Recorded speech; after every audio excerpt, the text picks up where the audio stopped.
Satu ketika aya si Mbak lulumpatan ka imah ba'da subuh. Si Mbak, aya naon Mbak, ada apa? Saya kaget cenah tadi malam. Kaget apa sih? Kaget kok saya ngedengar suara perkutut saya, kok bahasanya bukan suara perkutut yang kedengar sama saya. Ih, luhur amat di si Mbak. Apa yang kedengar sama Mbak? Kedengarannya ilallah la ilaha illallah la ilaha illallah la ilaha illallah. Masya Allah Mbak itu jam berapa itu bangun? Jam 3. Kok bisa bangun jam 3? Mau ke pasar sekian teh. Terus dagang sayur. Terus itu Mbak kok bisa mendengar gitu? Emang suka ibadah apa? Saya mandi dulu, setelah mandi sholat tahajud. Setelah tahajud baru saya ke pasar. Begitu saya kalau mau ke pasar. Masya Allah tuh palingan bisa ngadenge. Allahumma ya rafi'ad darajat, Allahumma ya rafi'ad darajat, Allah. Assalamualaikum warahmatullahi wabarakatuh.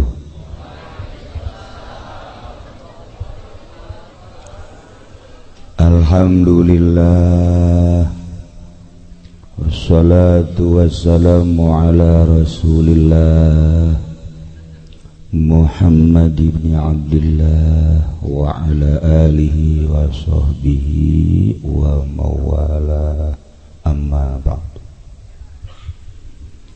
Faqala Allah ta'ala fil Qur'anil Karim wa huwa asdaqul qailin. Bismillahirrahmanirrahim. Wa dzakir fa inna dzikra tanfa'ul mu'minin. Al-ayat.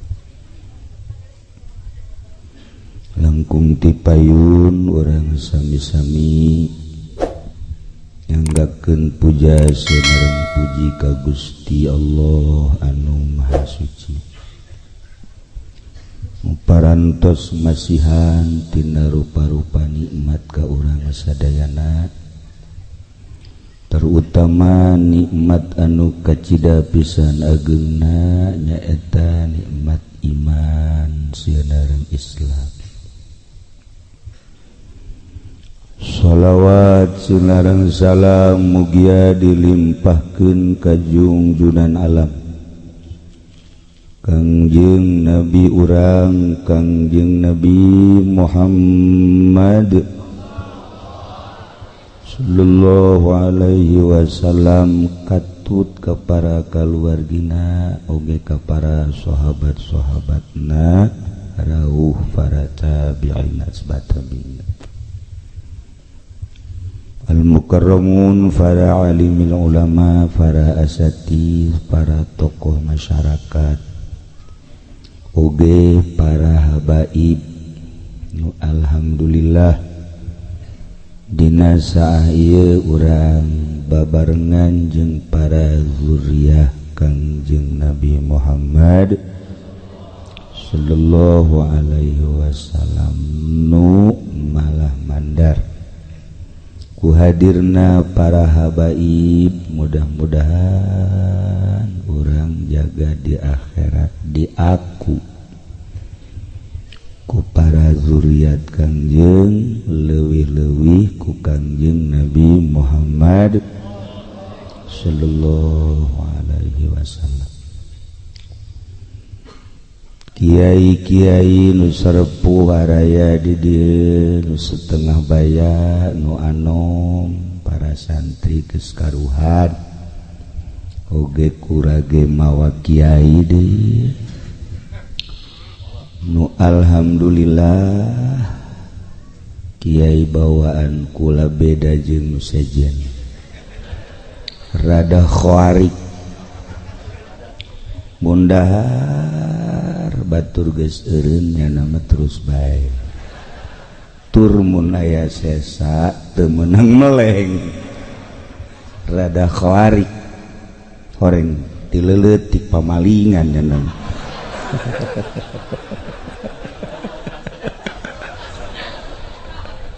Eta watek datang ka kuar. Masyaallah. Kalayan inayah ti Gusti Allah, alhamdulillah padahal simkuring mah geus wanti-wanti ulah pudlah sejen bae geus teu pati dibere resep ririungan jeung lalaki mah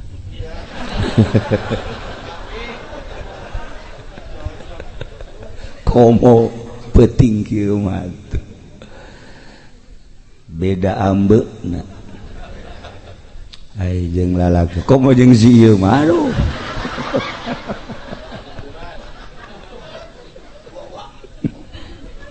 meureun bawa ti ajal namanya tapi kulantaran meureun geus aya tulisanana atuh rada dilambatkeun di maksudna supaya diteruskeun acara kadieu teh tinggal doa balik wih dereng dimulai ge lah iya masyaallah gendeng kabeh iki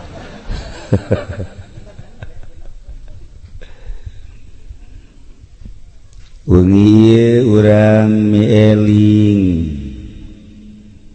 ka almarhumah nu 4 tahun silam anjeunna dipundhut ku Gusti ngora keneh sabenerna mun pasini heula mah ta malaikat Israil ojol jeung ieu maksudna ja ieu mah geus kamangpaatanana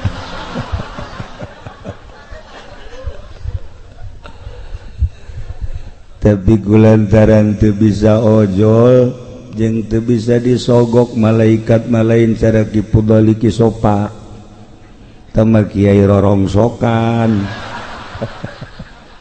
masih kena bisa disogok-sogok malah malaikat mah teu bisa lantaran dibere dahareun tara dahar dibere inumeun tara nginum sekalipun dibere seping bed tara sare dibere bidadari artis cara nu kaimpi ku kisopa tadi embungeun malaikat mah tur malaikat manurut pisan ka Gusti Allah eueuh nu maksiat malaikat mah mun hayang ningali makhluk Allah anu teu pernah maksiat malaikat mun hayang ningali makhluk Allah nu salilana maksiat setan nu kadang-kadang maksiat kadang-kadang taat bawaan kula ngan lobaan maksiat hampir nyarupaan ka setan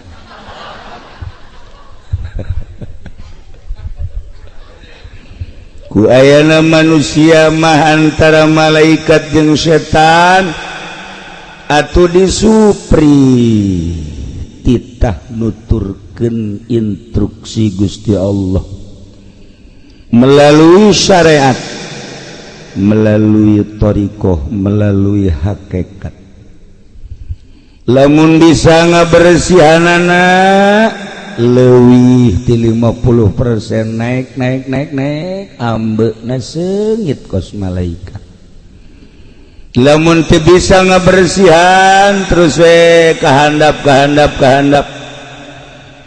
maksiat bajidor jeung sajabana atuh baueun malaikat ge mantak malaikat eta selalu ngambean sirah Haji Pendi hangru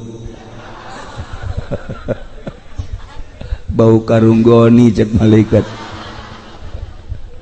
ya Allah ya Rabb lamun hayang urang nyarupaan ka malaikat urus awak make fikih tapi lamun diurus sakadar make syariat fikih doang mah kadang-kadang ngan zahirna doang nu bagus jubah ngangsar ka handap sorban make 3 jubah make 3 naik angkot atuh teh mah kudu dibawa ka grogol ieu zahir doang kos kitu katipu urang ku zahir encan sengiten malaikat teh tapi ketika dirarapi batinna ulah aya panyakit-panyakitan ulah aya panyakit-panyakitan penyakit diantara anu geus merambah di urang deket teuing ka makhluk poho ka khaliq sehingga make jas sayang ka alam ku makhluk ulah dehem biasa bae sih make sorban hayang ka ku makhluk teu meunang salah warna kudu akur luhur jeung handap teu besi teu ka alam ku makhluk. Nah ieu teh calon dan nu kos kitu pisateun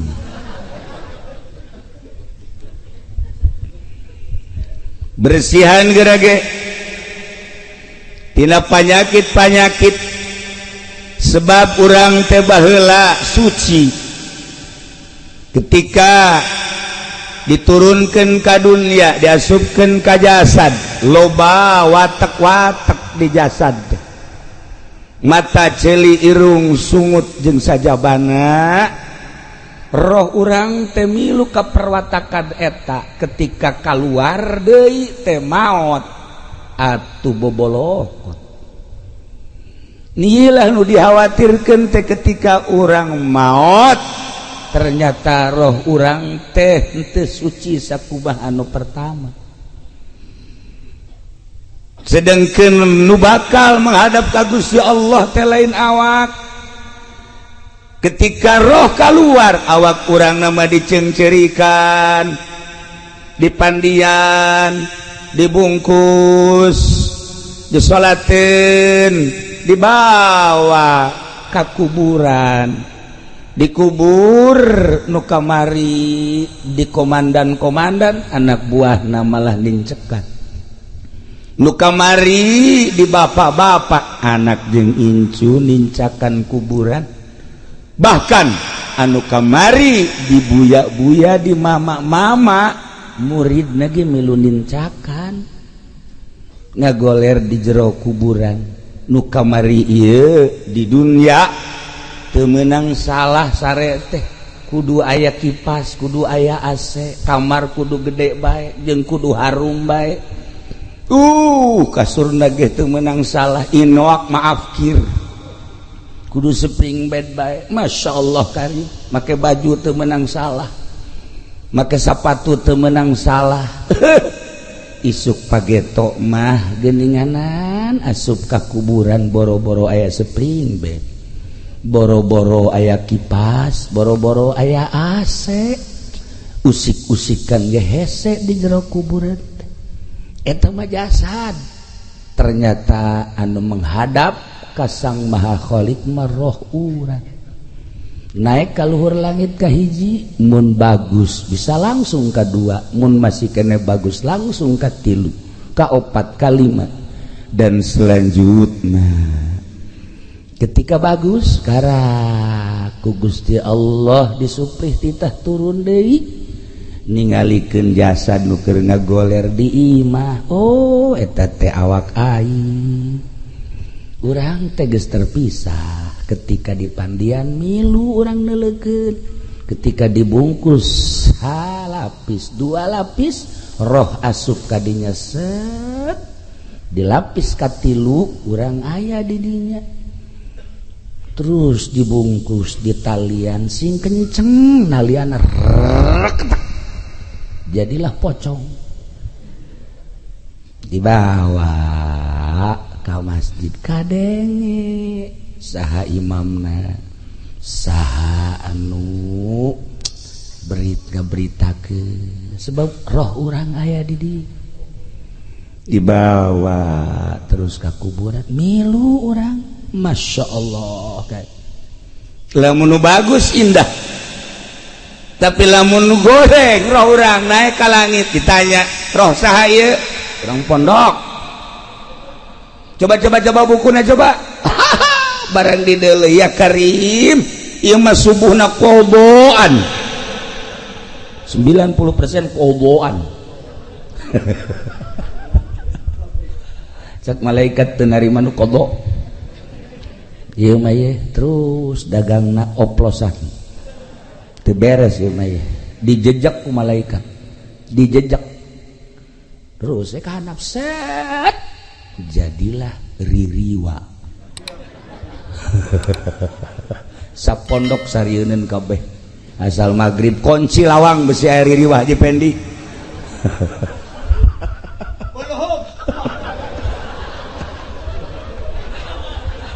Main kuluhum. Ya Allah ya Rabb, Masya Allah. Inggis seperti etalah bakal terjadi di diri urang.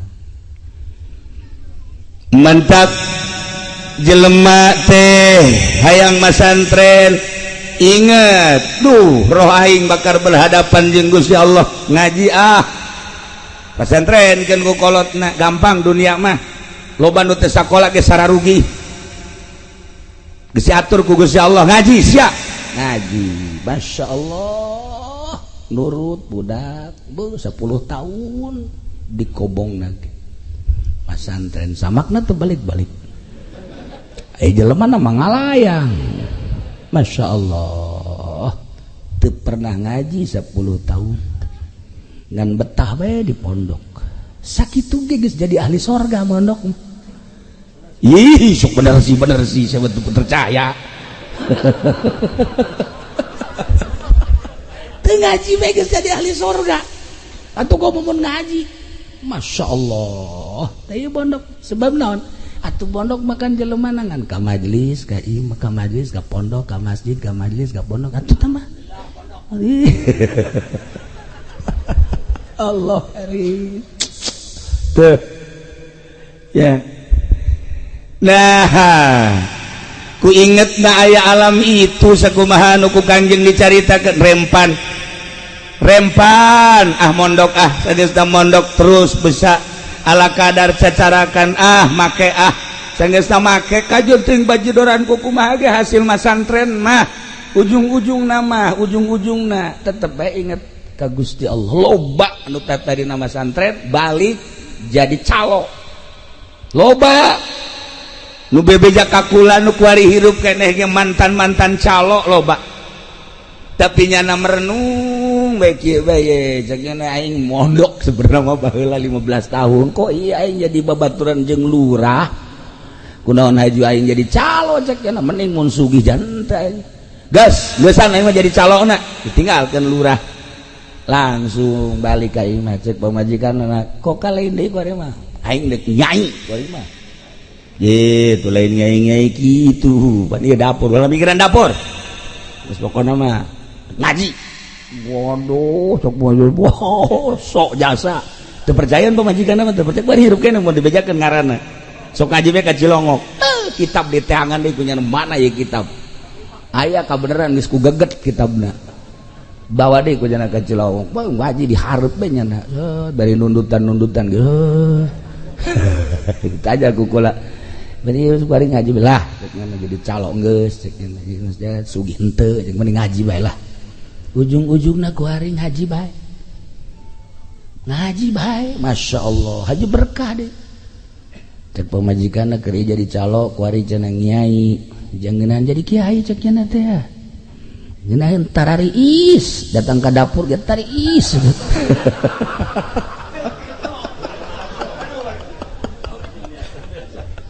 Masya Allah ujung-ujungna gerage ujung-ujungna buku kula dicaritakeun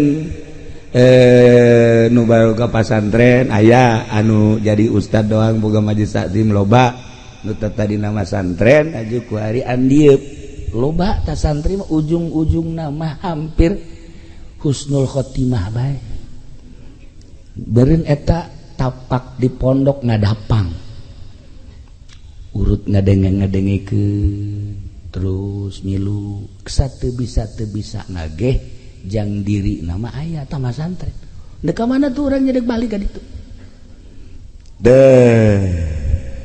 iyalah jelema lamun percaya maot percaya tuh percaya ayah jadah ge keyakinan mah jadulurna ge pararae saenggeus da percaya maot bahwa di jero kubur teh bakal aya pertanyaan saenggeus da aya pertanyaan bisa ngajawab apa henteu lamun direnung encan engke bakal aya mauqif engke aya mizan engke bakal aya jembatan Shiratal Mustaqim moal bisa ka surga tanpa jembatan Shiratal Mustaqim renungkeun coba ge eta pasti hate letikna duh heuy aing mondok bae lah loba nu ka Cilongok ge kiai cenah kula dek mondok bae kumaha kiai bae bekal teu mah wajiban atuh jadi kiai ieu lalakon teh jadi nyedekeun ka aing kabeh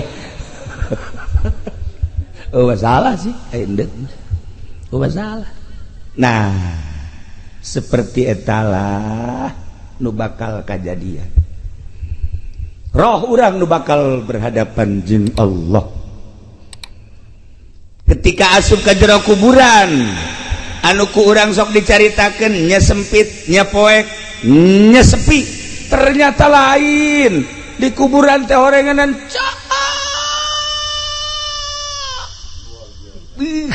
pohara rame moal Kanjeng Nabi Allahumma wasi' qabrahu wa nawwir qabrahu atupan meureunanan gede kuburan teh ku doa Kanjeng cahayaan berarti kuburan teh dina Ibanatul Ahkam pan dicaritakeun nah rame di jero kuburan teh cek Imam Ghazali saha anu nyebutkeun bahwa di jero kuburan sepi ternyata begitu datang ke kuburan Masya Allah rame teh lain lalagan rame kapanggih saha Kasep Ahmad oh abdi teh salat nu 5 waktu Masya Allah hari ieu abdi tahajud anu ieu abdi duha ya Allah ya Rabb hari ieu abdi teh jariyah hari nu ieu teh ngabonceng babaturan ngaji teh ya Allah ya Rabbi ieu saha ieu nu Kasep Ahmad abdi zikir cenah nu ieu sholawat Masya Allah hari ieu muludan cenah teh abdi sok nyumbang aqua teh hiji paingan rada leutik sama ieu aya kabeh rentul di jero kuburan teh ya Allah ulah disangka di jero kuburan teh sepi orang bakal kaparang sok geura ge Haji Pendi maot kapanggih ieu sahih hideung amat ieu bohong hari nu ieu coba amat coba amat ieu nipu hari nu ieu wah ieu mah maling karung ara aya kabeh rame mengaji orang di jero kuburan teh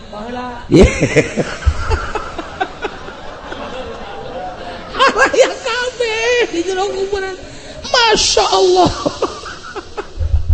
kaparagi horeng kuburan teh ya Karim cak saha sepi rame nu mantap para aulia Allah mah para solihin mah maot eta kan istirahat nikmat nu kamari sibuk ku ibadah ku ari jero kuburan istirahat menikmati hasil daripada amal-amal ibadah ninaheun ngadenge Kangjeng Rasul ngadenge para sahabat ngadenge para tabiin ngadenge para aulia-aulia Allah dongengna geus ambalayah jasa ngadenge para ulama-ulama solihin indah maot eta nikmat istirahat barang ngadenge Haji Pendi maot sieun perasaan babaturan nu karitu malulu aduh tah ragap diri urang ketika urang maot saha nu bakal jadi batur urang di jero kubur anu ngabibitian di jero kubur terus ngabarengan ka mauqif ka mahsyar anu bakal bareng terus ketika ditimbang amal nu bakal bareng nyebrang di jembatan Shiratal Mustaqim saha batur urang apakah balak genep nu bakal bareng nah yus ya tah ieu batak Kanjeng Nabi ditaros ketika Kanjeng Nabi nyarioskeun alam bako alam kubur terus alam mahsyar sahabat kabeh rimbasak aya nu naros ka Kanjeng ya Rasulullah aya manfaatna henteu sih urang lamun ngabatur jeung nu soleh cik Kanjeng Rasul atuh di dunia bae lamun di dunia babaturan jeung nu soleh aya henteu manfaatna iya tuh kan tenan cik para sahabat di dunia lamun ngabatur jeung nu soleh nikmat perasaan mun urang boga babaturan nu soleh-solehna di bidang ilmu, urang nanya naon bae dibere tilok dipelit-pelit. Urang babaturan jeung nu soleh di bidang dunia, nyana aya duniana, urang minta bantuan tara dipelit-pelit. Urang minta bantuan ka Haji Pendi hati. Cek jana teh sia datangna ka dieu minta bantuan bae aing dibantuaneun sia. Asana nyeri perasaan. Tah eta mah toleh nu geus ngaranna teh. Beda aya sod aya to. Tah mun babaturan nu soleh selalu ngangeunahkeun nyana gagah urang lemah ketika urang minta bantuan kanu gagahna soleh. Kos uruskeun kos kitu bae geus tanggung jawab sia mah tenang bae. Urang memehna naon geus senang bae. Ngeunaheun boga babaturan soleh dijabarkeun lah ku Kangjeng Nabi sakumaha di dunia urang babaturan boga babaturan nu soleh aya mangpaatna atuh di akhirat ge sarua. Mantap kabeh kaharareup sahabat aya naon sa Kangjeng Rasul kok kaharareup abdi mah aya ngabatur jeung tuan bae abeh di akhirat ngeunahkeun cek kabana bae abdi mah deuk jeung tuan bae kajen teuing kuku bahage sebab ucapan tuan engke bakal terbukti di akhirat. Abdi mah kajen kuku bage endek jeung tuan bae tidinya cek Kangjeng Rasul henteu kudu jeung kula menggeus puguh cek Kangjeng Rasul insyaallah saha bae oge boro nu kazamanan kuari anu henteu kazamanan dia terus datang ka tahun 2018 wow atuh di syafaatan bae cek Kangjeng Rasul kuari mah pilih bae tah para sahabat anu kira-kira soleh saha kira-kira sok kadinya Kangjeng Nabi nah ngaleos kabeh karumpul ka Sina Abu Bakar Siddiq ngariung cak Abu Bakar nanaonan dia kami mah hayang jeung tuan bae iya itu pan aya Sina Umar aya sesuatu henteu iman nu geus kanyahoan Umar mah galak cenah teh cak Umar nanaonan sia kabeh ngariung jeung Sina Abu Bakar Siddiq kami mah hayang bareng bae jeung tuan. Sebab ucapan Kangjeng Rasul seperti eta diriung-riung ka mana bae Sina Abu Bakar Siddiq lantaran lain di dunia engke di akhirat mangpaatna. Nah, lamun kuari urang boga batur anu soleh kemudian engke di akhirat deuk saha deui urang minta tulung jaka si eta mamanya teuing nyana gariweun urang minta tulung aja tulungan boro-boro jang sia aing ge ieu dirante cenah. Aduh, pan eta ngeri urang gos gitu. Nah, iyalah keistimewaan ucapan Kangjeng Nabi Muhammad sallallahu alaihi wasallam. Sok teangan pibaturan urang nu soleh ulah jang di dunia, jang engke di akhirat. Di dunia malah gampang. Di akhirat dan mantap teangan ku hari minimal haji soleh gitu tah lah. Eta nu ngaranna soleh. Aya di Cilongok ge. Ngaranna soleh tapi main gapleh bae tuh. Barang didelek KTP na orang rimpak sia dulur Kipuloli deh gitulah para jamaah kaum muslimin wal muslimat rahimakumullah. Nah hati-hati urang hirup ulah eleh ku hewan-hewan. Ketika Kangjeng Nabi nyaritakeun ana Madinatul Ilmi wa Aliun babuha ngagelok kabeh di sahabat hebat amat Ali ana Madinatul Ilmi kula gudang ilmu wa Aliun babuha teu kudu nanya ka kula cek Kangjeng Nabi tah minantu kula mejeuna Kangjeng Nabi mah boga minantu teh Sidina Ali sedang lamun Haji Pendi boga minantu nu kuari sedang kene sarua akur lah lamun ieuna ngabohongna 5 minantuna 10 betul lebih dahsyat teman berartinya. Tah Sidina Ali didareketan go sahabat Sidina Ali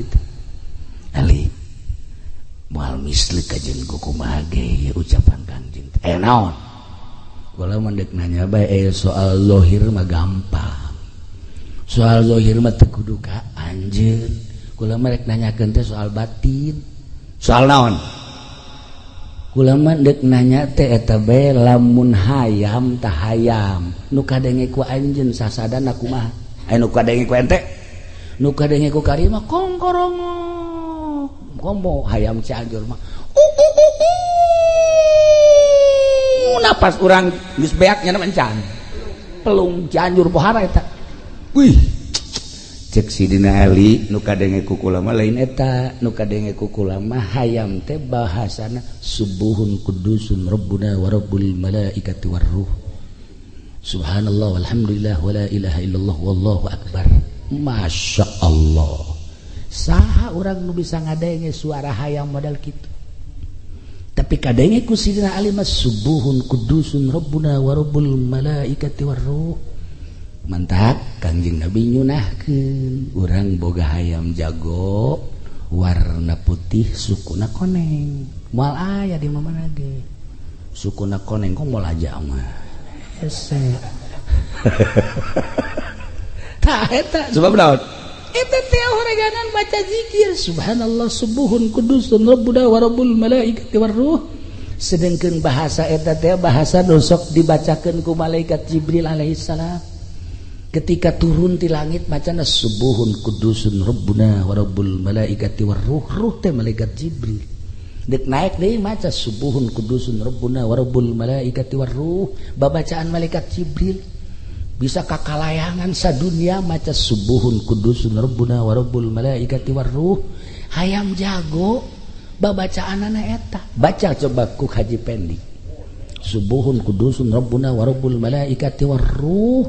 Keur naik mobil nabrak. Aneh aing mah. Heueuh aneh. Lain salah babacaanana. Sungutna meureun nya. Heueuh sungutna ieu. Teu akur jeung kolbu.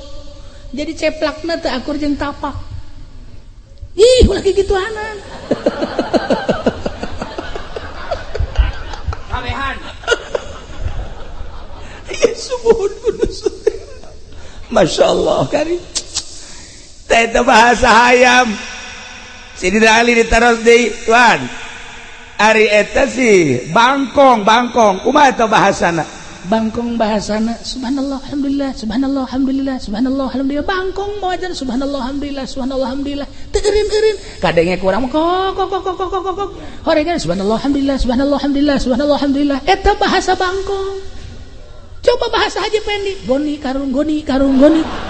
Atuh masih kene muliaan bangkong jeung sieu mah. Masya Allah karim. Guys, kuari mah urang manggi bangkong, usapan, manggi sieu tinju. Hebatan bangkong. Masya Allah karim.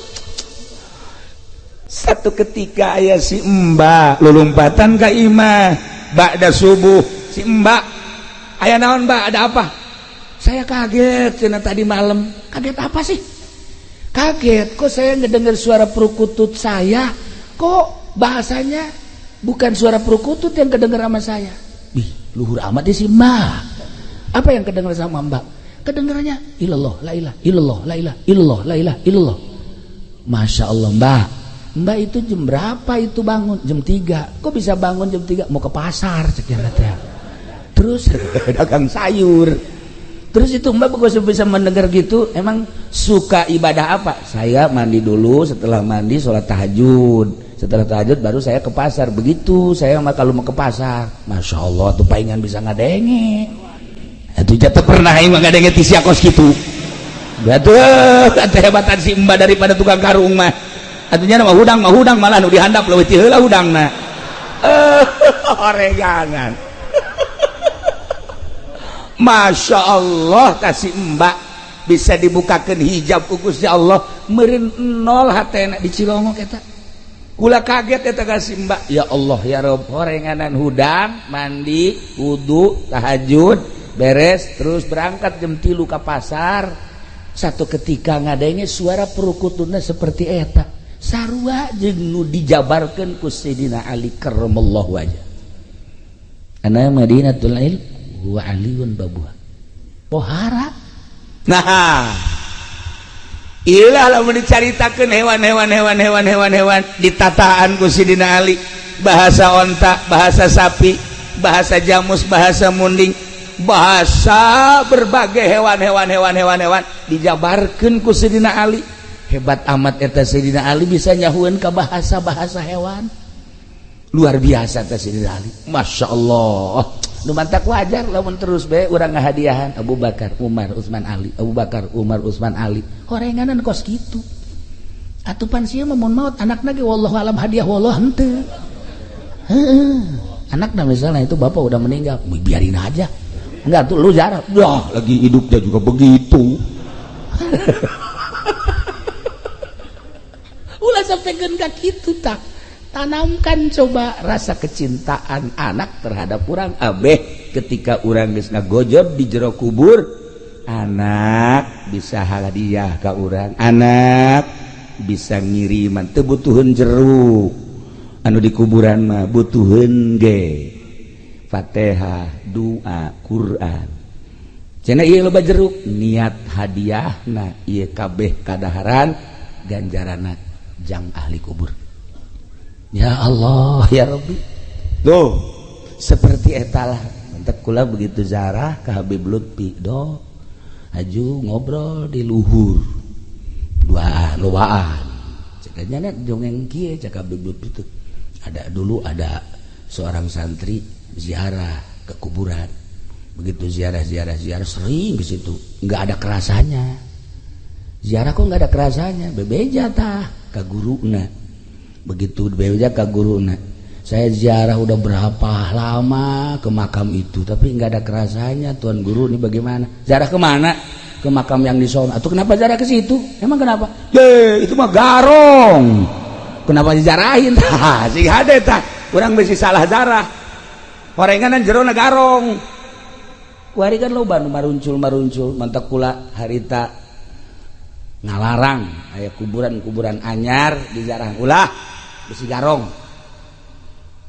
atuh cenah di zarahan mah garong ge teu naon lain teu naon kitu ulah bisi salah tekad oh aya baheula hiji kuburan rame di zarahan kuncena ge datang ka sugih kuncena sugih lantaran nu zarahna loba jasa boga anaknya na hiji-hijina lalaki kulantaran nyanda deudeuh jasa ka anak nyana ka anakna ceng masantren bae nya kana ka daerah anu baheula masantren teh dibekelan terus dibekelan himar tah ieu jang paranti di pondok berangkat nyana ka ditu pertengahan jalan himarna kurang parah paeh begitu paeh bingung nyana waduh ieu himar hiji kendaraan paeh ieu wasiat di kolot kubur dikubur ku jana karunya jasa ka himar geus dikubur disiram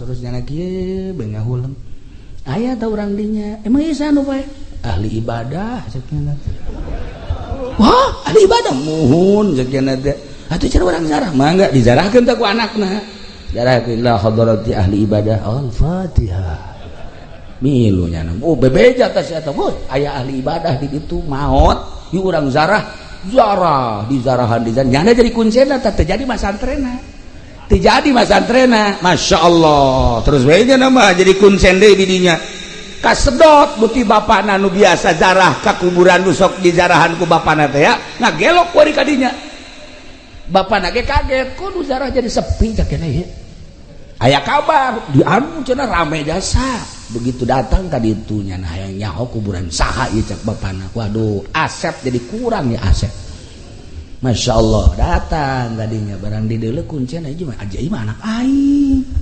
masyaallah sia ieu jadi kuncen oh teu jadi masantren henteu emang kunaon himar paeh bah aju dikubur di depan loba nu zarah kukula di bejaan ahli ibadah masyaallah bisaan sia nyebutkeun bisaan iya tuh itu atuh kasedot ka dieu nu abah masyaallah masalah lah kula alhamdulillah kuari mah geus bisa nyeun imah dan lain sebagainya keke bah aya abah sih eta ngazarahkeun itu eta sesah kuburan sah ih atuh mana ieu cakeun atuh sarua tah mah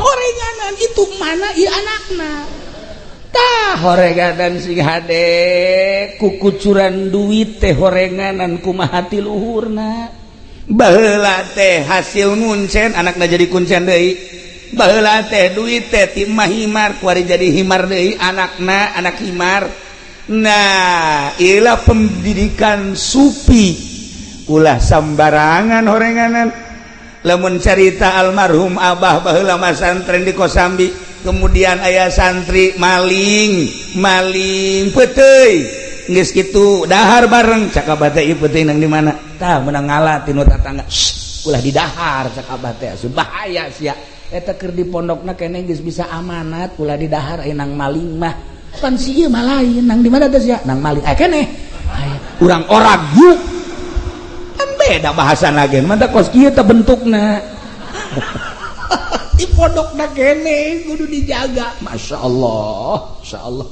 nah ieulah horeganan kokocoranana ti mana sing hade pernah aya hiji jelema usaha sagesa usaha boga anak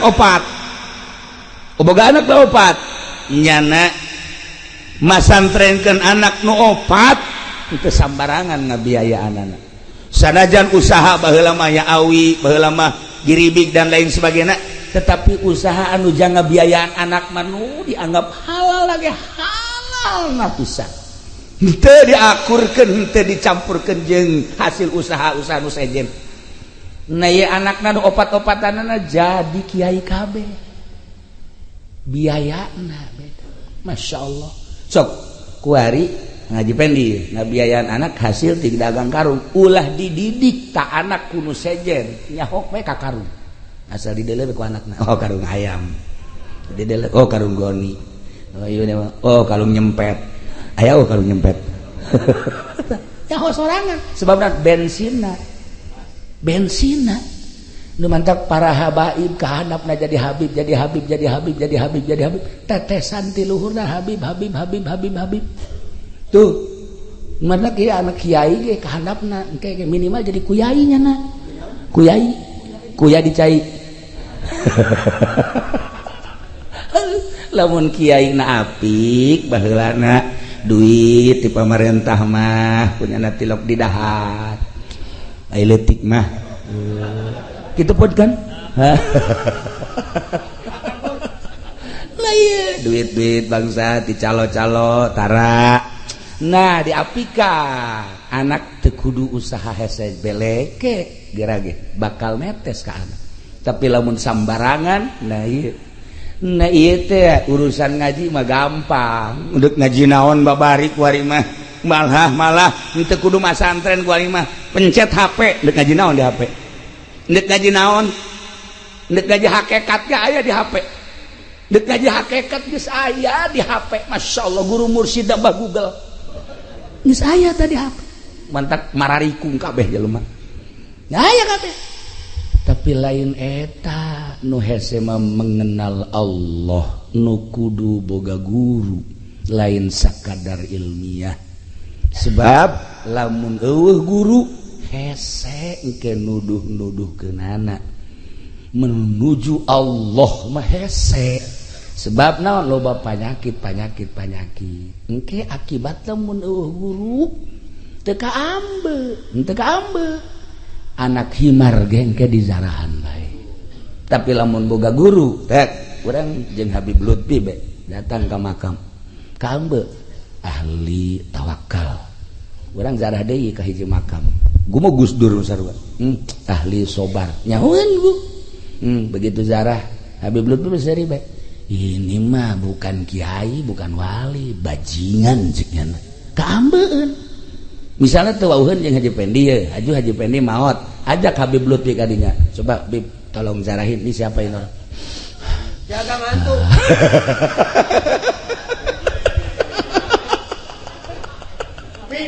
bakal kaambe ku ahlina nah iyalah ahli-ahli Allah bakal ngambe karena kehakikatan karena kemarifatan apaleun ulah salah urang dek ngaji naon aya fan-fanna aya guru-guruna ketika orang dek mengenal Allah ulah sambarangan kudu ka ahlina kitulah para jamaah kaum muslimin wal muslimat rahimakumullah ketika orang wow jeung Allah indah ulah engke di akhirat di dunia dongeng-dongengna ketika orang ngalobakeun zikir hatta yamtazija sehingga ngahiji bilahmihi wa dammihi teureun-eureun urang zikir la ilaha illallah la ilaha illallah la ilaha illallah la ilaha illallah. Emang eta la ilaha illallah atawa sholawat? Maca sholawat urang bakal ngahiji jeung daging urang, bakal ngahiji jeung getih urang. Ketika guru kula di Banjar, Kiai Haji Mumu putra ayah Banjar, sok ngedeng nya nama ta salat teh di masjid, aju kerek. Kadenge kan ku satik. Haji Mali gundam berarti. Allahumma sholli sholatan kamilatan wa sallim salaman taman ala sayyidina kekerek deui. Kayak Malik deui. Allahumma sholli sholatan kamilatan wa sallim salaman. Gundamna bae sholawat. Gundamna sholawat. Coba si ieu gundam.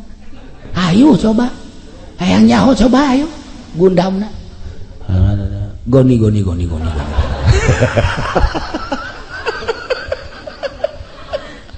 Kabawa gundam. Ahli zikir. Gundamna pasti zikir. Moal dibejakeun seorang kiai ahli ukudul juman, moal dibejakeun hirup keneh masalahna. Katabrak nya na.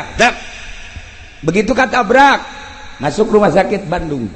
Diimpus lah jana kieu beta kiai teh kula ngalayat jeung guru kula ti Garut kadinya.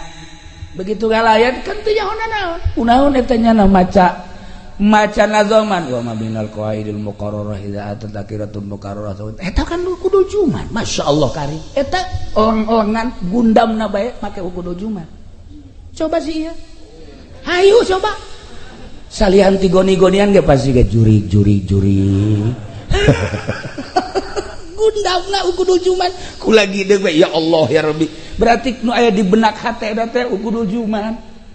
Nah iyalah hatta yamtazija ketika zikir terus-terusan bakal ngahiji bilahmihi wa dammihi atuh malaikat ge seungiteun seungit zikir nu ieu seungit sholawat ya kari. Nah ieulah nu bakal beranian ketika maot di jero kuburnya na bisaeun ngajawab pertanyaan malaikat. Nah loba jasa ahli-ahli Allah anu ditanya man rabbuka tanya segala rupa.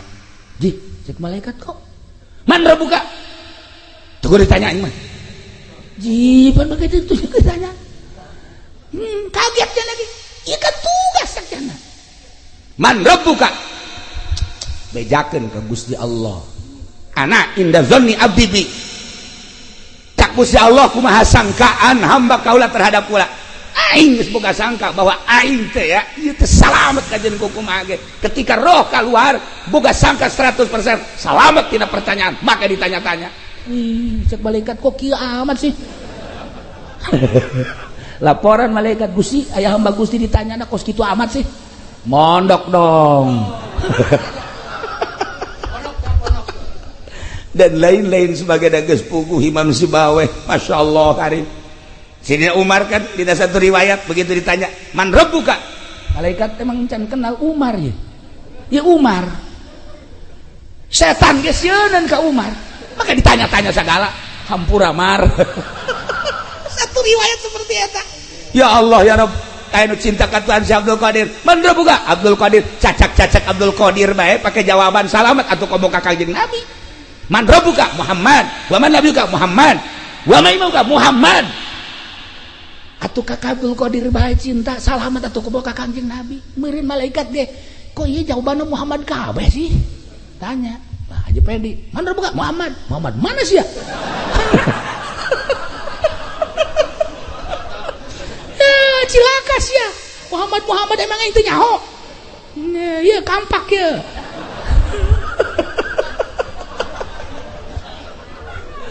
Gambaran ahli-ahli Allah mun urang macaan dina kitab-kitab sufi, masya Allah indah jasa dengan berbagai jawaban-jawaban anu ngangeunahkeun pisan ka batin. Sebab naon? Asma Allah, sifat Allah jeung zat Allahna geus ngahiji di awakna. Jadi nu ngajawab teh lahmihi wa dammihi.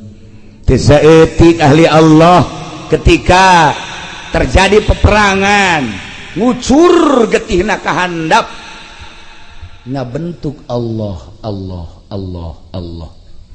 Aya nu ahli sholawat ngabentuk Muhammad Muhammad Muhammad Muhammad.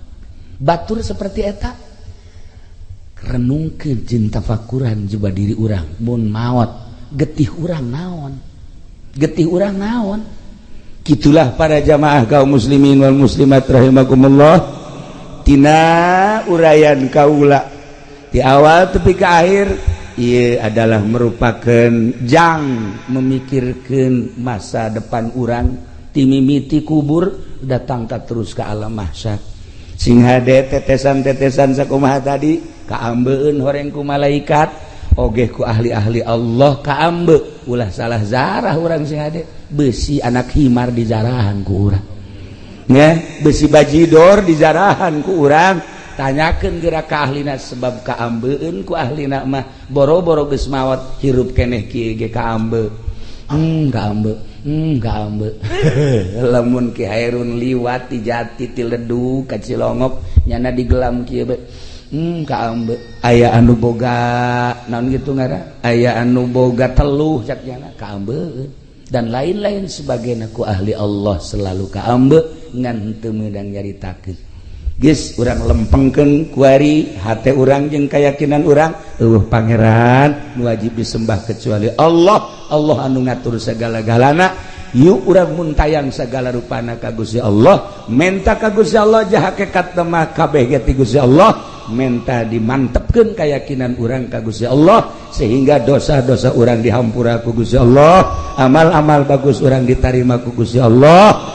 Terutama nu kuari di hawalan mudah-mudahan dihampura sakabeh dosana, dilegakeun di kuburanana, dicaangkeun di kuburanana, dibere kanikmatan ku Gusti Allah di jero kuburanana. Urang nu aya di dieu mudah-mudahan husnul khotimah bi barakati umil Quran. Al-Fatihah.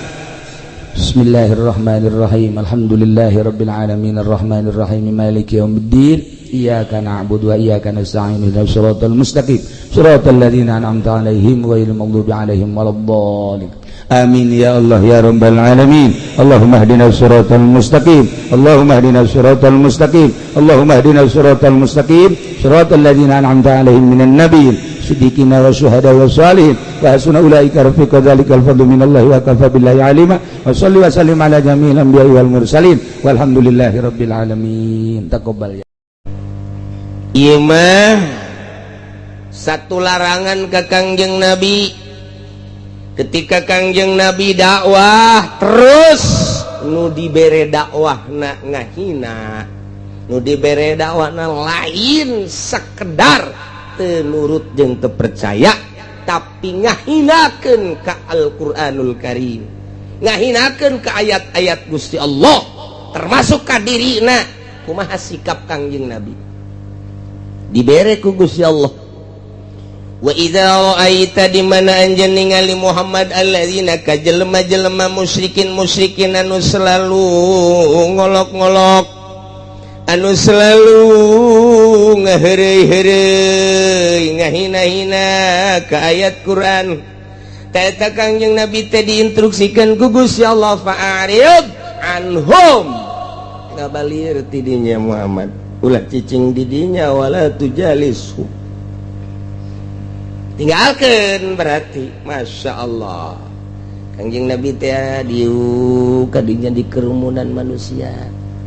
Kemudian Kangjeng Nabi nangtung, cek Kangjeng Nabi, wahai saudara-saudara sekampung senegara, kaulah ia adalah Rasul Allah, utusan Allah untuk menyampaikan bahwa Tuhan itu adalah satu. Alladzi khalaqas samawati wal ardi wa ja'ala zulumati wan nur. Kumaha ta cekaon teh lah, mad. Aing mah asal kapanggih jeung sia bae kitu bae. Nyaritakeun teh, nyaritakeun Quran bae lah. Sia mad, aing mah teu percaya jasa. Quran teh mah buatan sia, sihir tah mah. Eta teh ngahinakeun ka Al-Qur'an. Ulah diteruskan mad, ulah diteruskan cak Gusti Allah Muhammad fa'adid anhum, tinggalkan moal beres sama hatta yaqudu fi hadisin gaih, sehingga manehanana nyaritakeun caritaan nu lain ngolok-ngolok, lain istihza terhadap Al-Qur'an. Urang ye kita nyontot tah Urang cicing di lembur ngajakan ke masyarakat dulur urang ibadah ka Gusti Allah jamal kebeli hirup ulah dipakai ngadu kotok bae hirupnya gitu kan ulah sok main cimplong bae nya kuari mah main cimplong mah geus teu usim kuari mah maningan ge main kasino bae aju kula sit mun menang iki ondo tah mah goblok tah mah kieu Golkar kajen kumaha ge ninggalkeun main anu leutik ditah anu gede tolol ulah sok ngadu kotok ngadu embe bae tolol kos gitu aduh tak iya mah kiai tah cerita kos gitu tah loba omong sakeun sumut siap aing siatan ge jakna mah aing jawara sapoe meureun lain jawara sapoe aing kabeh geus nyahoan boro-boro manusia kotok geus nyahoan aing jawara itu meureun we aja sok dikekelek ulah loba omong kumaha tah kiai ulah hajeuje emang ngadu kekuatan emang aing geus kebal di Bogor dagang salak tapi aing ulah aju kos gitu oh berarti can wayah ya oh ampuratunya ini ulah ditandingan mantak ditandingan memal beres tah konsep ti Gusti Allah parit anhum ini wala tujalishum ulah didinya oke kenakeun kadenge ngomongna rada leuleus-leulesan kumaha gitu jadi konsep ti Gusti Allah ulah dipaksakeun ulah dipaksakeun jelema keur mabok goblok sia mabok bae ya haram sia atunya nah hudang aing ge nyaho eta teh haram kunaon teh sia diterima je atuh urusan aing ieu mah urusan sia mah ka ditu ibadah jujung kelan engke sia ka sorga aing ka neraka geus rumah aing bae je Allah teh pan nyieun dua nyieun sorga jang sia saja neraka jang aing atuh keur mabok gimana keur mabok ieu aja coba bagi ceknya nama lu bapak kolotnya na meureun atuh keur mabok mah ulah kos kitu malah mah diusapan sing kunaon sia mabok naon nih mabok mensen ulah mensen ke mah pod kabir hijikeun emang ngeuna mama ge geus baheula tolol mama na tuh jeng minum nu kitu mangke ulah sok diinuman bae nginum cai teh sang gade yang cager puguh ya minum aduh di mana sih mabokna itu di sis kamling bos kamling jeung satu sih mabok kebetulan saha anu tek teh itu masih anak aing iya sih juga anak aing ye goblok emang geus kebel anak bapak mah goblok ditolol sia mah nerembel bae ate emang sarua tololna ji goblok tolol tata kelalauna nu mabok teh lalauna geus beres cager nya terus sik kamari mabok waduh geus sabaraha kebal sia mabok kebal oge cek nya aju sia nu kumaha teh kita ku satu aya nu nitahna Allah nitah teu ento Allah mah cak Allah haram apa halal haram nya nyawa tuh sia sia kunaon mabok bae ngai kurang didakwahan dalauna den sia teh si mana yang bangun puyeng nama judi menang teh eleh sering elehan bae jarang menang sekali eleh aya 700 kali mah tapi akan cegana aja terus bae nah ya kena imah dek digadekeun gadekeun habek jeung pamajikan sia kabeh sia itu nyaho bawa main haram nyaho main haram maju atuh aya urusan haram mah hukum main-main mah pagawean kula cegana usaha kula di dinya cegana sia ku tolol-tolol teuing atuh lalaunan oh lamun je sia main teh teh nyaho teh haram je kiai naon urusan anak tuh atuh kiai mah ngaji bae sih istiqomah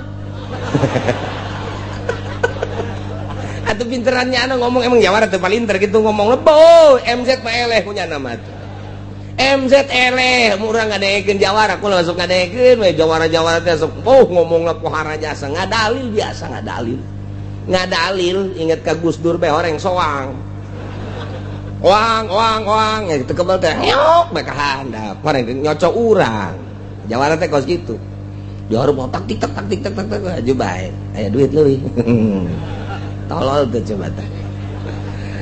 Nah, lalaunan konsep ti Gusti Allah langsung ketika Kangjeng Nabi dakwah, kemudian kaumna mencaci maki Al-Qur'anul Karim, bahkan mencaci maki ka Kangjeng Nabi, besi engke keserangan Kangjeng Nabi aya nafsu. Hei Muhammad cak Gusti Allah fa'arid anhum. Tinggalkeun. Nah, ieu ka Kangjeng Nabi khususna umumna ka urang tinggalkeun geus. Teangan nudaikeun baheula. Dia anu nuduhkeun mah lain urang sebagai kiai nabi gitu bisaeun. Wali komo Allah anu mere hidayah mah urang mangan sakadar jembatan. Ulah dipaksakeun. Engke huru hara lalauna. Ge mun geus kadenge leuleus, nya ujung-ujungna mah leuleus ye, main ge lamun elehan bae mah leuleus. Leles ya nak kiai gua ada tobat cak ya mau main baik emang gua gitu elehan malulu beak geus lah kuari mah cenah kad dapur beak geus kuari mah tobat itu bagus tadi ya terus gitu beak ludes tobat satungtung aya keneh mah imah tanah mobil watuh ngomong tobat ayo sia jeung aing cek nya teh lawan aing ku sia teu jawara mapan kos kitu ayo pokona mah sakalur aya nu digadekeun keneh ku aing digadekeun tah pamajikan aing tadi digadekeun ku aing ka sia jawara eta kos kitu moal beres lalaunan dakwah teh ayo bangsuna lalaunan teh nu daekeun ketika nyana mencaci maki mundur ulah dilawan encan datang ayat kita gitu ya lantaran di Mekah wa imma yunsiyannaka syaiton dina ilmu bilagah mah aya huruf anu sangat diperhitungkeun ialah 3 huruf syarat anu diperhitungkeun teh hijiin kadua iza katilu lao teh sangat diperhitungkeun teh dina ilmu ma'ani mah ya kono bisarti pal ma'ani nah dawati syarti nah iya lamun in taqaulis syak lamun iza taqaulil jazmi lamun lao taqaulil qat'i lamun in bahasana mang antara heueuh jeung henteu iya dan tidak lamun iza ieu ada jazmi pasti terjadina lamun lao pasti kana teu terjadina jadi lamun urang maca kitab eta teh ku bahasa kos kitu bae geus kanyahoan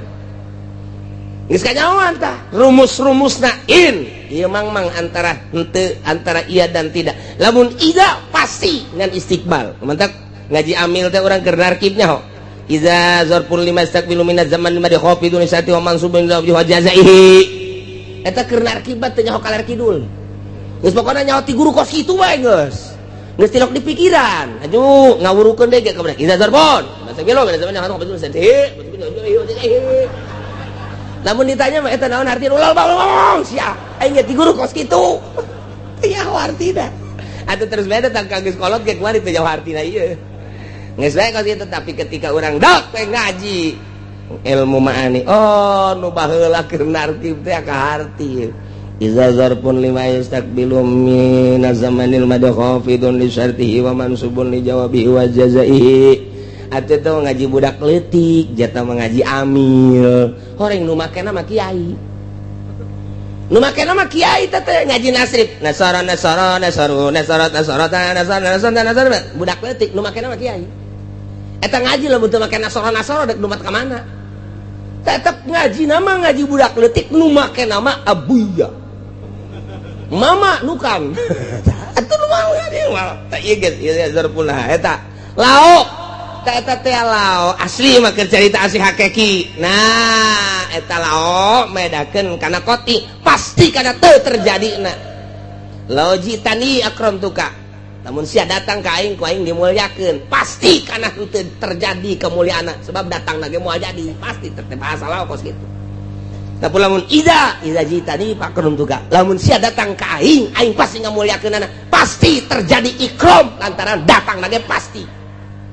Jadi geus aya tah rumus-rumusna lamun inji tani mun sia datang ka aing tuh pan bahasa Sunda mah lamun bae. Jikalau bae. In jikalau, iza jikalau, lau jikalau.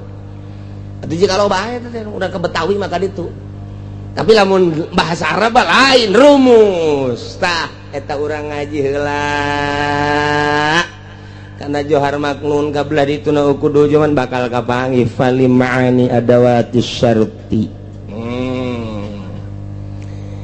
Ige wa imma yunsiyannaka syaiton lumantak dijelaskan ku para mufassirin tentang ayat mun kapanggih jeung in eta teh anakalana terjadi anakalana henteu tinggal ditingali bae keberadaan ieu kelanjutanana model kiwari. Imain eta teh ditendenan mazaidah maksudna dek nauki dan kana sakna, berarti di dieu teh maedakeun kana heueuh jeung henteu ngan ditaukidan ku mazaidah kana henteuna gedena lantaran ma zaidah napi zaidah nah kana henteuna ieu teh kunaon nu mantap kana henteu lantaran Kangjeng Nabi mapan maksum ku Gusti Allah teh dijaga diriksa moal kudu kagodaku setan pan ieu teh deuk jaritakeun godaan setan Muhammad wa imma yunsianaka lamun beng mohokeun nyaan ka anjeun asyaitonu setan berarti Kangjeng Nabi teh digodaku setan sanajan dakwahna teh didengekeun sanajan dakwahna teh diolok-olok sanajan dakwahna teh dicaci maki sanajan dakwahna Quran teh ya dihina tapi Kangjeng Nabi henteu irad henteu ninggalkeun tempat teu ngabalieur teu lempang teu ninggalkeun tetep ae cicing di dinya berarti Kangjeng Nabi teh eta teh panitah setan teu mungkin maknya Kangjeng Nabi teh ditundukkeun ku setan mah sumpan Kangjeng mah kecuali urang mah bener jasa ditundukkeun ku setan perhitungan anak ka dieu setan ka itu juri.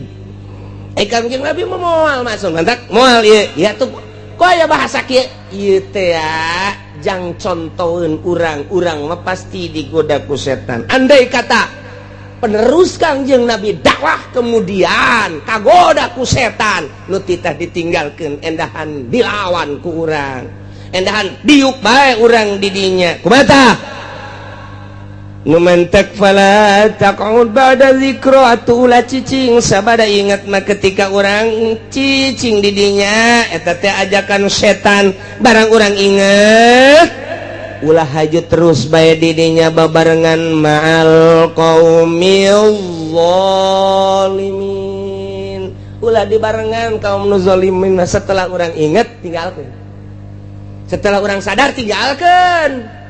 Ada kiai poho digoda ku setan tatadina magahan riyad takrib sapinah nikmat jasa ku ari datang babaturanana sia magahan kos kitu mah angel kaboga pansa yo jeung aing naon tuh ayo bae geus jeung aing tuturkeun naon tuh di ditu loba tuh keur mejeuna pembebasan urang milu nyaloan lumayan engke babagi aing ge kamari teu boga motor ku ari boga sagi bae jeung aing iya magahan ngaji atuh magahan ngaji kos kitu mah iraha kana boga engke geus beres pembebasan magahan ngaji deui heuh nya atuh tah setan mah teu kadeuleu keur nyanding di si eta ayo tuh ayo biasana isuk-isuk nongkrong ieu mah teh jang terelenya ling semamat teh kiai cak murid dan di kamana nya eta kiainya ngariung meureun koreng di sawah keur ngukur sawah batur.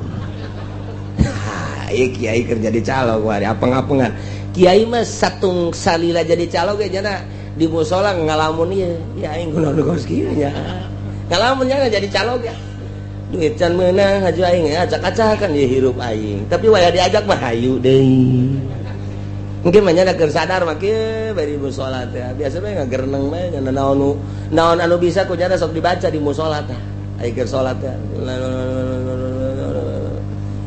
beres cek babaturan geus beri da geus hayu berangkat deui kieu blon teh da loba tadi lembur urang kieu kos gitu kan loba kan sebahasa urang bae sebutkeun kiamat sugro atuh. Nah iya mang geus beres kuari nyaloan geus 10 tahun kuari sadar geus tinggalkeun tah babaturan zalim geus kitu tinggalkeun geus wala taqud ma'al qaumil zah kudu bisa berani urang hayang aing kudu ngarejeung jeung si eta hancur aduh aing kalakuan aing jadi kos kieu tinggalkeun berani urang teh ulah borangan ninggalkeun jelema teh berani. Oh, lantaran ngagugulung nafsu moal beres ngagugulung nafsu mati jongklok. Pokoknya mah asal ngagugulung nafsu berarti jongklok bae. Dikarikaturkeun di zaman kawalian pan aya hiji maung unggal poe ngadaharan eta bae hewan. Kapanggih jeung kotok-kotok kriet.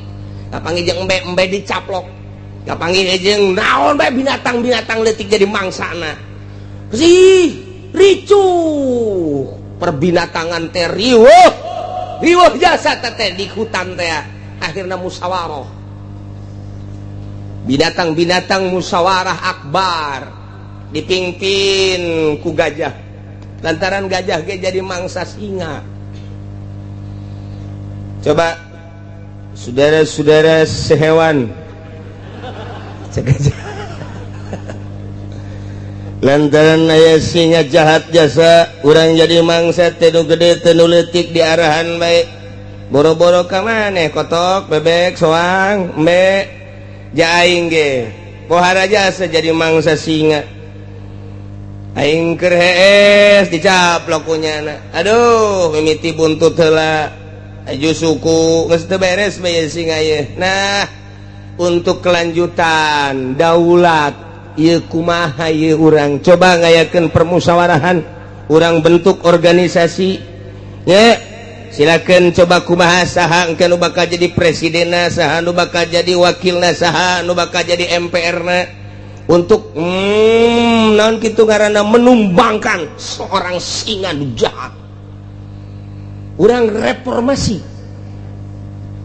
kebelah dituna lamun teh revolusi geus urang siapkeun pokona mah geus tangtungkeun engke Oma Irama jadi presiden wakilna Mansur S menteri sosialna Elpi Sukaesih ujianna Indonesia goyang kabeh kuari bae kuari SBY presidenna ieu camat geus gara royang ibu camat gara royang kabeh joget atuh komo engke mun rajana jadi presiden asana kiai ge ditamai goyang sia kiai bingkisan ge bakal gitar bangsa kacamat-camat teh dibingkisin ku presiden Oma Irama bangsa gitar bangsa ustad mah kecrek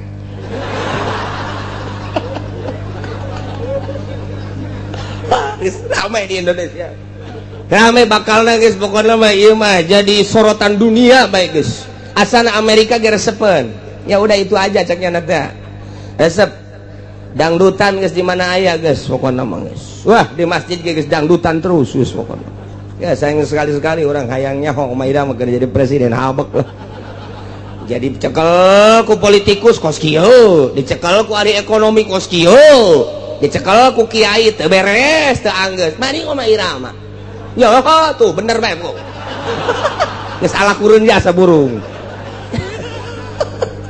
masyaallah aduh ya karim. Nah musyawarah di leuweung gas usul wari mah kieu bae urang aya nama panggil singa setelah dipanggil ulang duduk bersama supaya per hari satu mangsa berikan we ieu kotok bere isukan be bere ulah ngacak caknya ya kumaha setuju panggil mau tak ayo naon jung manggil lain kieu mau ieu pan negara urang maju atuh pan kudu dicekal ku urang maju mundur na negara teh kapan kumaha urang ku ayana sakitu ieu kami resah boga anak leungit boga bibi leungit ieu wabeh leungit nah ku ari mah kami endek mereka sosialan per hari di jadwal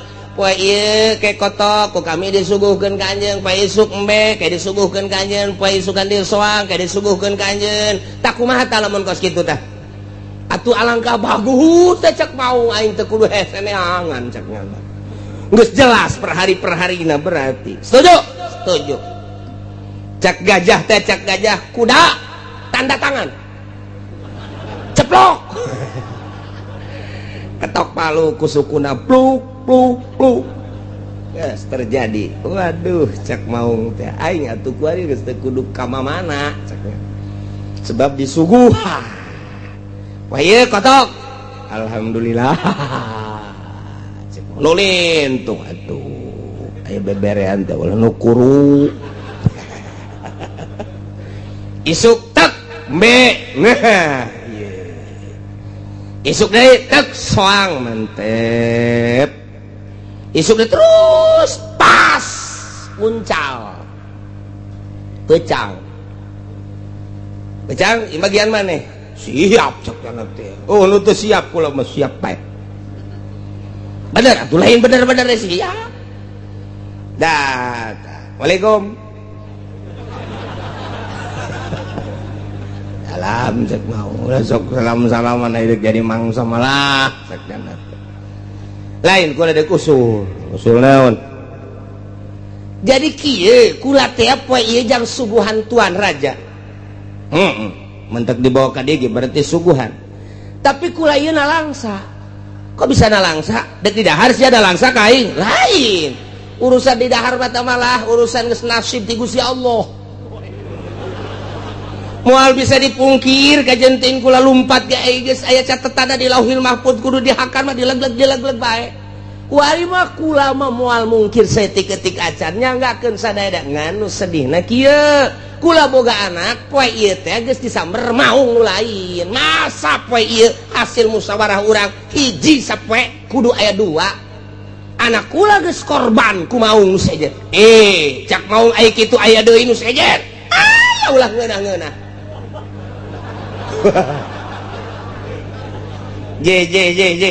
cek maung ternyata aya nu ngalawan ka aing nyaho sia uncal di mana atuh aing nyaho deui moal laporan kula lamun teu nyaho siap sia lamun ka ditu nuduhkeun oh tuh sangat siap demi kemajuan bangsa jeung negara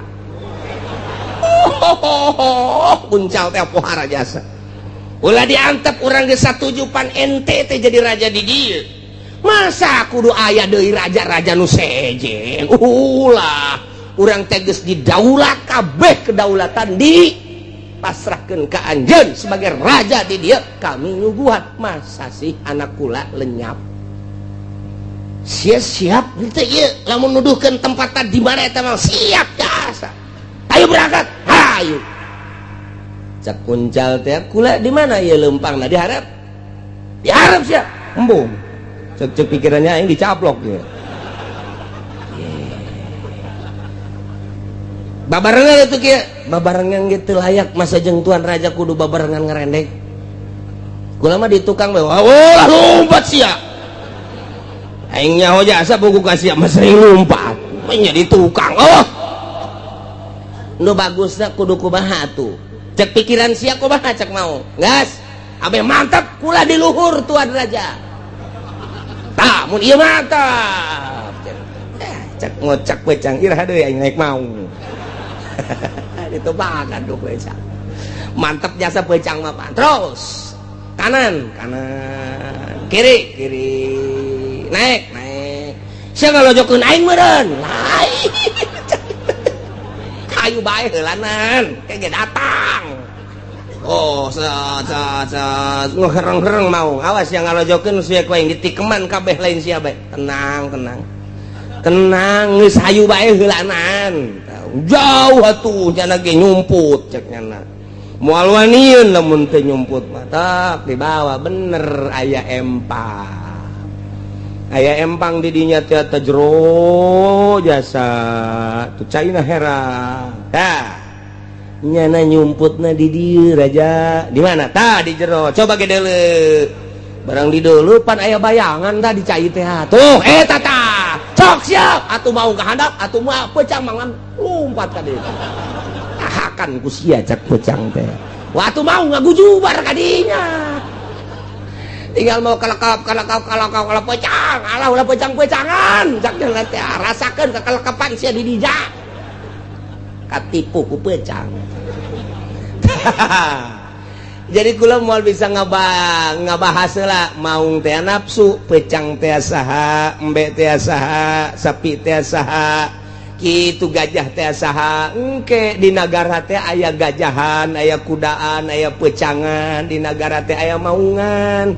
Nah kamari kakarak nyaritakeun Siliwangi doang pan Siliwangi teh eta mah gambaran lain berarti Siliwangi mau Siliwangi teh adalah waliun min auliya wali Allah tah jadi di deuleu di kacamata zahir Siliwangi teh kos kitu di deuleu dina kacamata batin mah Siliwangi teh wali nah ieulah sebuah karikaturna kos kitu lantaran ieu mah pan urang deuk pilkada jadi moal kebal ieu mah ye moal dijelaskeun maung teh saha uncal teh saha nu jelas mangke beunangan bae ku uncal kamari pan cekula teh keur minggu itu kan naon kitu ngaranna hiji sakan sakieu deui kuari geus sabaraha tah tuh kan bener tuh bakal nambah deui jadi sakieu deui tenang pokokna mah nah ieu beunangan kajen kumaha gimana bener Bud beunangannya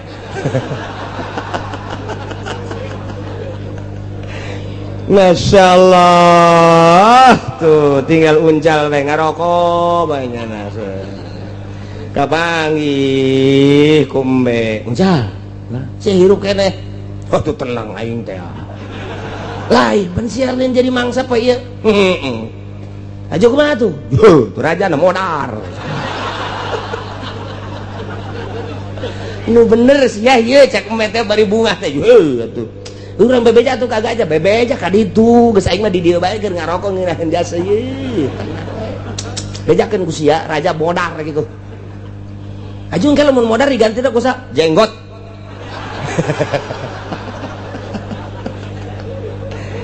aduh yang ngaji ka mana yang ngaji nah ulah terus namun aya jelema nu ngahina tinggalkeun andai kata urang terprosok ka bawah ku setan eta terus bae ketika kege urang geus inget menghindar tidinya fala taqud ma'al qaumiz menghindar cek para sahabat lamun urang menghindar ti kaum-kaum kafirin sedengkeun nyana teh apan berkerumunan di haram nyin kegiatan teh di haram atupan sedengkeun urang teh kapan salat jeung thawaaf teh di haram dakwah teh kapan urang di haram lamun ku urang ditinggalkeun unggal dakwahnya na marah unggal dakwahnya na marah atuh berarti urang teh moal bisa salat moal bisa thawaaf di dinya lantarannya na selalu di dinya kumaha tah Allah nurunkeun ayat wa ma 'alal ladzina yattaquna min hisabihim min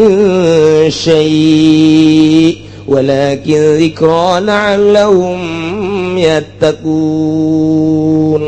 wallahu alam bimuradi teu aya ka jelema anu sieun ka Allah min syai'in gangguan setika-tika can ulah jadi gangguan min hisabihim tina hisabanane khaidin eueuh sangkut paut urang mah urang nya namanya ketika urang dakwah di haram kemudian manehanana terus bae nyaci maki Al-Qur'an nyaci maki wahyu Allah nyaci maki ka Kangjeng Rasul termasuk aranjeun anu dijadikeun kuda ku Gusti dijadikeun kader ku Gusti ta andai kata manehanana terus bae ngaistihza ngageugeuykeun atuh maneh wayah indit mah indit wayah kadinya mah kadinya pan tadi teu meunang kadinya ge lain deuk milu jeung manehanana kadinya ge walakin zikra la'allahum yattaqun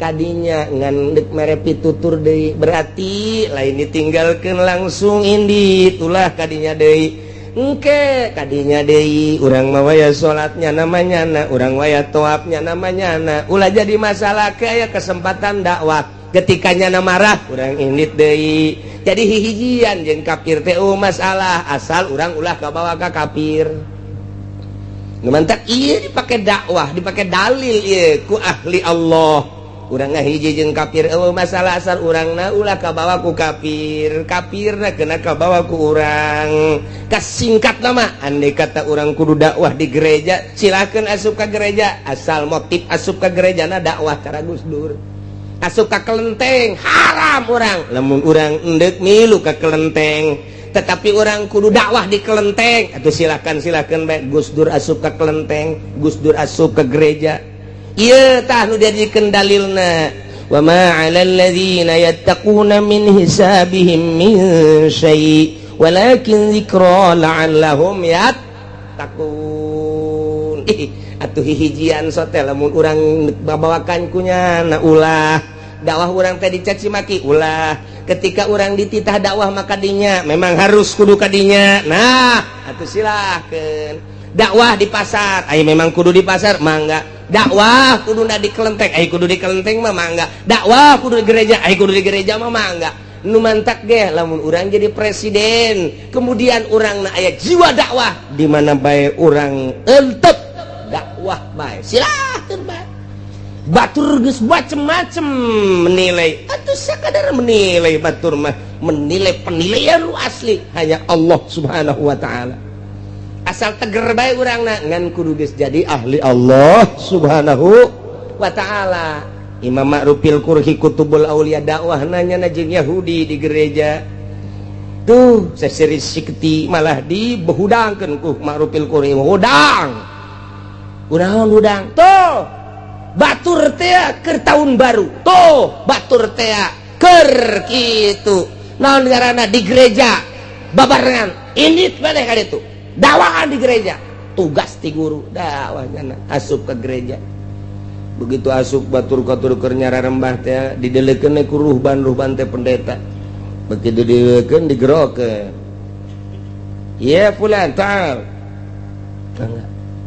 di mana anjeun asli Baghdad anjeun mah pasti lain agama Yahudi lain agama Nasrani sumuhun di mana tuan nyaho bahwa kula lain Yahudi lain Nasrani tarang mana memang tarangna hideung urut sujud kos PKS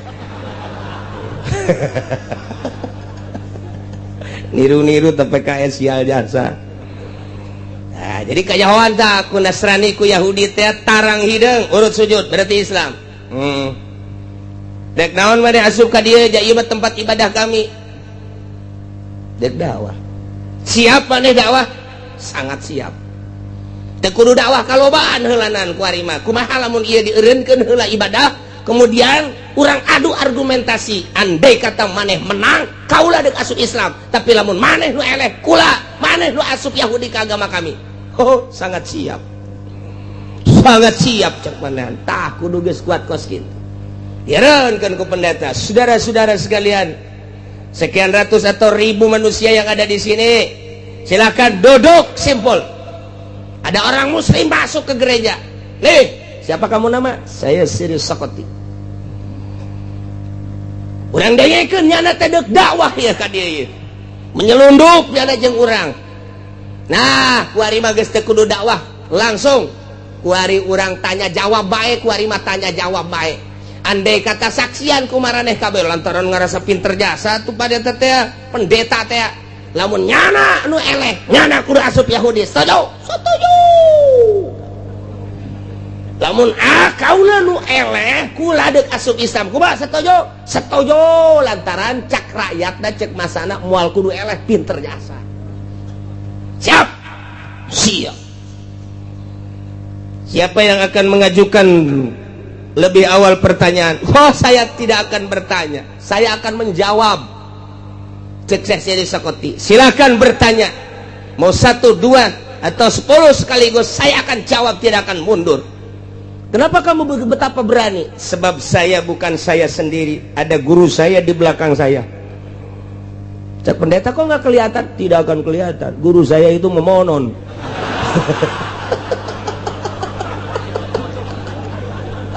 Kakarang sakit itu dong pendeta kaget. Sebabnya itu wajar. Lamun bener-bener backing pasti mual kuat. Tapi ieu tegar jasa. Berarti jangan percaya karena kagaiban. Berarti aya nu ngendalikeun ya. Itu pengendali dunia. Pengendali yang asli adalah Tuhan Allah Subhanahu wa taala yang menyuruh saya ke sini. Yang siap saya tarung, yang siap saya akan menjawab dan berbagai pertanyaan-pertanyaan. Siap, saya siap. Lantaran dek pilkada dicukupkan sakieu. Wallahu a'lam.